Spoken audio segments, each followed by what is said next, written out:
దీపం రోషిని వంటి పథకాలు గుర్తుకొచ్చేటువంటి చరిత్ర చంద్రబాబు నాయుడు గారిని. ఇవాళ జగన్మోహన్ రెడ్డికి ఏం గుర్తుకొస్తుంది అంటే కోడి కత్తి గుర్తుకొస్తుంది, బాబాయ్ గుర్తుకొస్తాడు, బాత్రూమ్ గుర్తుకొస్తుంది, కులకరాలు గుర్తుకొస్తాయి.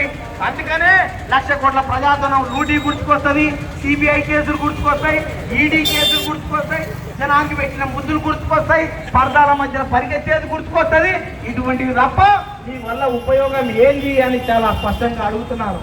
అందుకనే మనం అందరం కూడా ఆలోచించవలసినటువంటి సమయం ఆసన్నమైంది. చంద్రబాబు నాయుడు గారు అధికారంలోకి వస్తే పరిశ్రమలు వస్తాయి, పెట్టుబడులు వస్తాయి, నైపుణ్యం కలిగినటువంటి విద్య ఈ రాష్ట్రంలో వస్తుంది, ఉపాధి దొరుకుతుంది, ఉద్యోగాలు దొరుకుతాయి, మన ఆస్తుల విలువ పెరుగుతుంది, పట్టణీకరణ జరుగుతుంది, నూతన నగరాలు ఏర్పడతాయి. జగన్మోహన్ రెడ్డి కోటేస్తే అప్పులు వస్తాయి, ఉన్న ఆస్తులు వీక్తాయి, రోడ్లు కుంతలైతాయి, బాబాయిలు పైకి పోతారు, నీ ఆస్తుల గ్యారంటీ లేకుండా పోతుంది.